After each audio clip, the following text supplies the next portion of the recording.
laws out there. I learned this on a Saturday school. It was a Saturday after school. It's not really after school because it's Saturday. Stuff That's you need to know.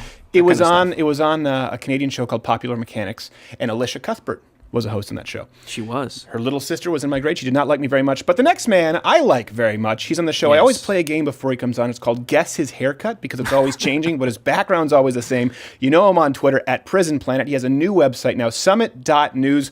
Paul Joseph Watson, how are you, sir?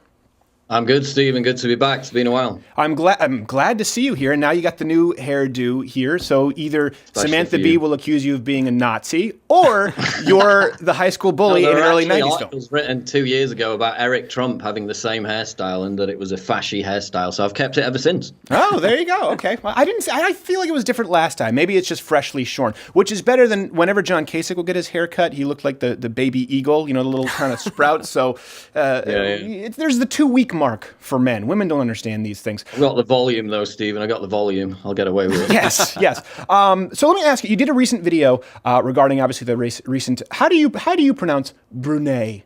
How do you pronounce it? I say Brunei. I thought it was Brunei. Yeah, that's probably correct. I just wanted to trick you. Just like I often say Nike, even though it's Nike. But that's because I'm mildly retarded. So everyone's been talking about them and they're stoning to death their new anti-LGBT laws. It wasn't a surprise to me, and you did a video on this about the LGBT laws in Islamic countries. People can go see it on your YouTube channel. Explain it to people who may not know the correlation. Well, it's obvious. It's actually quite mild in Brunei, Stephen, compared to some of the other countries. For this Brunei law, you can only be stoned to death if there are 4 witnesses that see the gay sex taking place. So I guess they must have to have some kind of orgy. Yes. So there's quite a high bar. There's quite a high bar for it. But in other countries, the bar is a lot lower. Obviously, it takes, in Islamic countries, 1 male witness to impugn women, generally speaking. But yeah, I'd made a video yesterday called Islam versus LGBT, Choose Your Character. Islam seems to be winning right now. But I went through the list of countries that stone or execute gay people to death. Afghanistan, Iran, Mauritania, Sudan, all roughly 93 to 99% Muslim. So I'm kind of getting some kind of correlation there, Stephen, between these Muslim majority countries and these kind of laws that they introduce. And I would imagine the remaining 7% is the state of Utah because of those Mormons, correct? Yeah, but what I brought into it, in fact, Nigeria is like 50% Muslims. There are some Christians there, but they also have it. But that's the lowest, is 50%. Right. But the correlation is this oppression Olympics war between Islam and LGBT. Because in the UK, while all this is happening, we have several schools now where it's basically 98% Muslim kids in places like Birmingham, in the Midlands in the UK, where they have these LGBT curriculums, which are going to be compulsory across the entire country by 2020, teaching relationship advice to children as young as 5. It's not as bad as it sounds at the outset. It's basically showing them a book where a family has 2 mums or 2 dads. It's that kind of thing. So, Christians would disagree with that. It's not literally teaching 5-year-olds how to put condoms on and stuff like that, which we have that separately, by the way, but this is not that. So they've had massive protests outside all these UK schools, parents literally pulling their kids out of the schools. And obviously the progressives, the LGBT crowd, who protested Trump when he visited London, because he's obviously anti-gay, even as he wraps himself in a rainbow flag. Obviously, they were out on the street marching with their banners. This weekend, obviously, they're going to be marching on the embassy of Brunei. Actually, no, they said nothing whatsoever. So again, you've got this massive disconnect between the population of a country. Bear in mind, 52% of Muslims living in the UK literally want to put gay people in cages. 52% think homosexuality should be illegal. We have Sharia patrols, and even CNN reported on this, where gay people are told by Muslim gangs to leave areas because they're gay. We have acid attacks outside gay nightclubs now. And the LGBT lobby... I think I have to fact check you there. I think you're actually confused. Acid Attack is the name of Birmingham's hippest gay nightclub. Yeah. Yeah. Well, it's interesting, Stephen, because we had the first Muslim gay marriage in the UK last year, and within about 24 hours, the gay Muslim couple that got married was inundated with acid attack threats. Yeah. Again, from the tolerant, precious Muslim population, who the LGBT lobby rallies behind at every available opportunity. So we have this disconnect between them supporting people who literally want to throw them off buildings or at best put them in prison, Meanwhile, attacking the dangerous right wing, who are actually a lot of gay people are now coming on board with the right wing because they see a common threat. Yeah, because putting them in prison where they'll meet more radical Islamization and gay sex, that'll fix the problem. Let's put the gays in prison so there's more gayness. This is not very well thought out. No, I do wonder this, though. Do people across the pond, do they not know that President Trump was the first president sworn into office who was pro-gay marriage? Now, Barack Obama was against it, and then he was for it, and he evolved throughout his presidency. Donald Trump is the first president to ever enter into office as pro-gay marriage. Did they not know that when they were protesting him as a homophobe? No, they don't read, Stephen. They don't read below the surface of what they're told. It's like with Roe v. Wade. He said, I'm just going to leave it. And again, now he's anti-abortion. They're still whining about Mike Pence's gay conversion therapy. Meanwhile, you have literal dictatorships in the Middle East saying they're going to stone gay people to death. But I mean, Stephen, considering what the kind of heat I get from the media, I'm actually considering converting to Islam because I've thought, why not just embrace what the media labels me at this point? Yeah. I mean, they call me a conspiracy theorist, despite the fact that for the past 6 years, I've made videos debunking conspiracy theories, as have you seen? So, belief in all kinds of wacky conspiracy theories is totally prevalent across the Muslim world. Polls show it. I've been called an anti-Semite for criticizing George Soros. It's quite well known that Muslims aren't big fans of Jews. I've been called transphobic for saying that allowing men in women's bathrooms is probably going to cause problems. And, in the Islamic world, you get trans people being attacked on a regular basis. In Paris yesterday, there was a case of that, a trans woman who was attacked by a group of Algerians. So, believing in conspiracy theories, anti-Semitism, transphobia, if those are all really dreadful beliefs, as the media says, a lot of Muslims hold those same beliefs. Well, so why not just convert to Muslim, own it, and join the winning team? And we've tried to clarify, too, the difference between Islam and Muslims. So not all Muslims obviously hold all of those beliefs. That being said, every single Muslim who claims to be a Muslim does believe in a conspiracy theory, and that they have to believe that the Jews subverted the Bible. They have to believe that going back to the blessing from Abraham, it was a lie because of the Jews. Farrakhan was just talking about this last week. I think we ran a clip on one of the shows where he said, that Jesus was never crucified.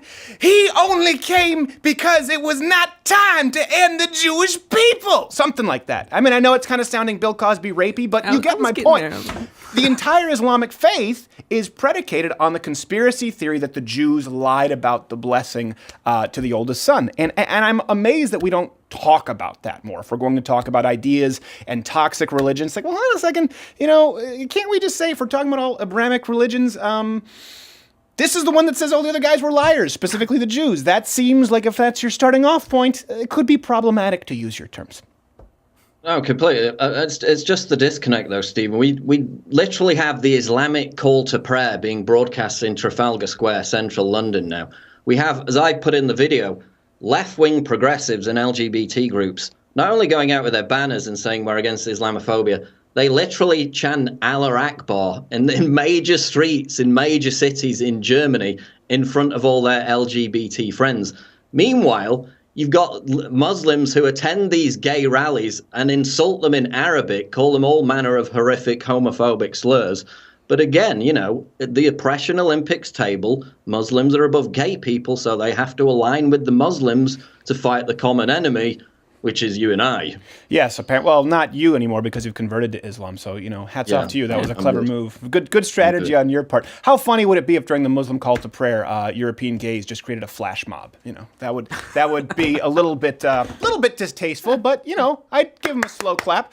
Let me ask you this: why do you think people are surprised about this recent law, considering how many anti-gay laws there are across the Islamic world? I'll be honest. I was surprised when I read people were outraged in any capacity. Specifically, in Hollywood, they were saying, let's boycott these hotels. I'm like, oh, really? Okay, so let's boycott whatever it is, the Andaz Dubai. They were listing all of these opulent, expensive hotels, and I guess they expect middle America to go, well, all right, I'm not going to be staying at the Andaz Dubai anymore. They won't get another penny out of me. Why do you think people were surprised at this? I think most people ignored it, Stephen. It wasn't a really big story. It's already disappeared. There were a few tweets, Ellen DeGeneres, etc. They're not going to go and don their pussy hats and be out in the streets, are they? It's going to disappear after a few days. But again, this is a major problem because, You've got places like Paris and France where the Muslim population is now up to 8-9% minimum. Those are the official stats. You have Muslim preachers in Palestine saying, we're going to turn France into the Islamic Caliphate. We're taking over. We're having children. And the demographics just show it's happening. If you want to talk about integration, it's simply not working. You do have these no-go areas, despite the fact the media still calls them a conspiracy theory. You had, after the Paris massacre in 2015, the area of Molenbeek in Brussels, which is an Islamic no-go area, I was kicked out of it, where they hid one of the Paris massacre terrorists for weeks and weeks and weeks before he was able to be caught by police. So it's not just the Muslims who hold these extreme beliefs, it's the ones who protect the others that do. And that's why there's such a big problem with integration in Europe and why it's going downhill in a hurry. Well, let's scale back while we're talking about integration, right? Let's scale back. Let's remove extremism from the table, because that's always what people try to say. Well, they're extremists in any religion. Okay. You just mentioned, was it the stat, something like 52% of Muslims in the UK support imprisonment for gays? Was that the stat that you... Yeah, that's the stat, yeah. Yeah. So would that be considered fringe extremism? I guess my question is, because it's a little bit different, you guys are further along the trail in the UK than here in the United States.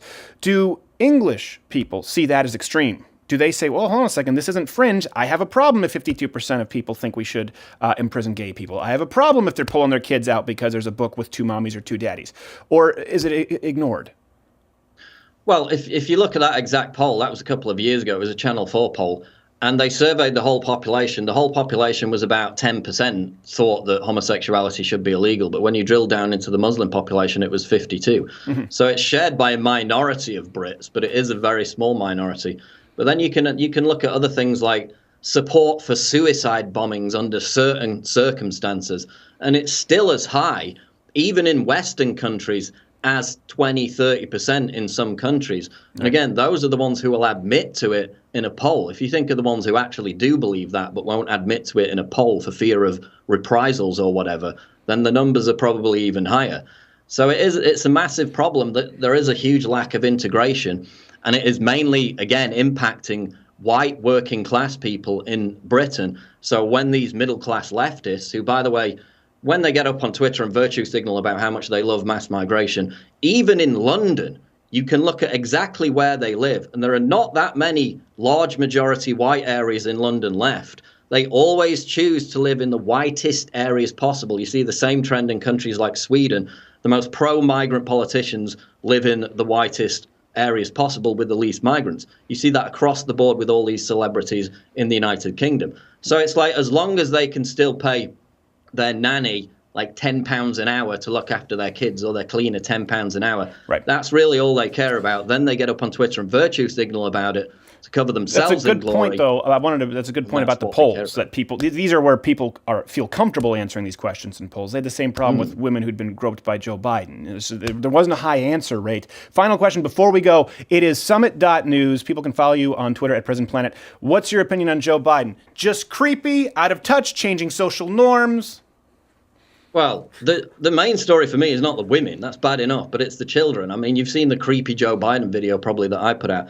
Either Joe Biden he just really likes children, or Joe Biden really likes children. Yeah. That is the disconnect that I find. The legitimate question is behind it. I showed it to a professional who works with abused children, and she basically said all the signs were there. Now, obviously, there's no evidence of anything, but it's creepy nonetheless. Yeah. Trump just put out a tweet about 45 minutes ago with the meme video of Joe Biden creeping up behind him. Yeah, they're in absolute meltdown over that.